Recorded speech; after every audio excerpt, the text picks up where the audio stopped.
So, how does the internet work? Most of us know how to use the internet without actually understanding how it works, sort of like electricity in your home. You use it every day, but may not understand the mechanics behind it. And if the electric grid is difficult to understand, then the internet must be impossible, right? Wrong. In the next few minutes, I'll put you in the top 10% of people who understand how the internet actually works. For SecurityCatalyst.com, I'm Aaron Titus. Whenever most people think of the internet, this is what comes to mind.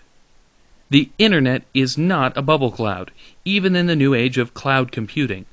The whole fuzzy cloud picture was created by people more concerned about job security than education. This is the internet. The internet is a wire, actually buried in the ground. It might be fiber optics, copper, or occasionally beamed to satellites or through cell phone networks, but the internet is simply a wire. The internet is useful because two computers connected directly to this wire can communicate. A server is a special computer connected directly to the internet, and web pages are files on that server's hard drive.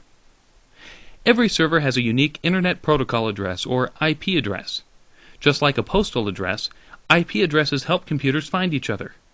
But since 72.14.205.100 doesn't exactly roll off the tongue, we also give them names like Google.com, Facebook.com, or SecurityCatalyst.com. So this is how it works. Your computer at home is not a server, because it's not connected directly to the internet.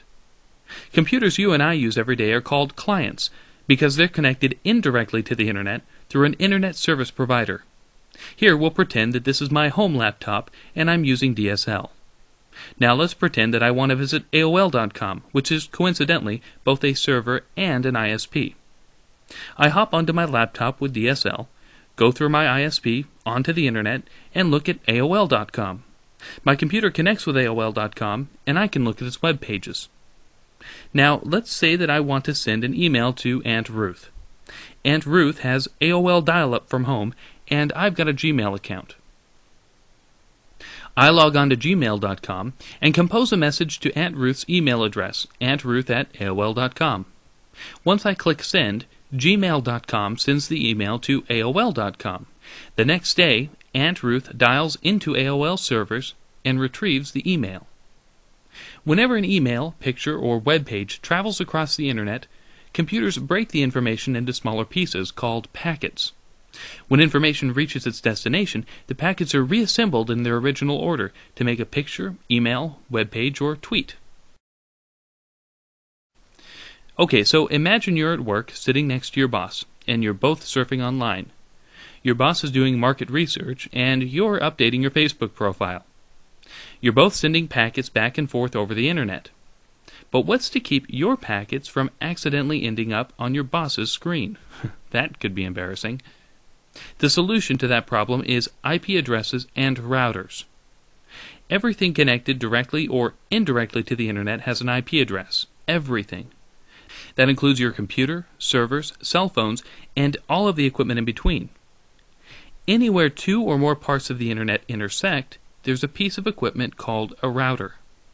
Routers direct your packets around the internet, helping each packet get one step closer to its destination. Every time you visit a website, upwards of 10 to 15 routers may help your packets find their way to and from your computer.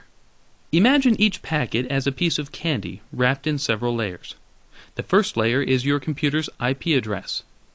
Your computer sends the packet to the first router, which adds its own IP address. Each time the packet reaches a new router, another layer is added until it reaches the server. Then, when the server sends back information, it creates packets with an identical wrapping. As the packet makes its way over the internet back to your computer, each router unwraps a layer to discover where to send the packet next until it reaches your computer and not your boss's.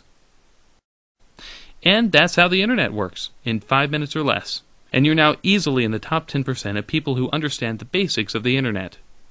If you found this video helpful, check out SecurityCatalyst.com for all kinds of ideas on how to protect your information. I'm Aaron Titus.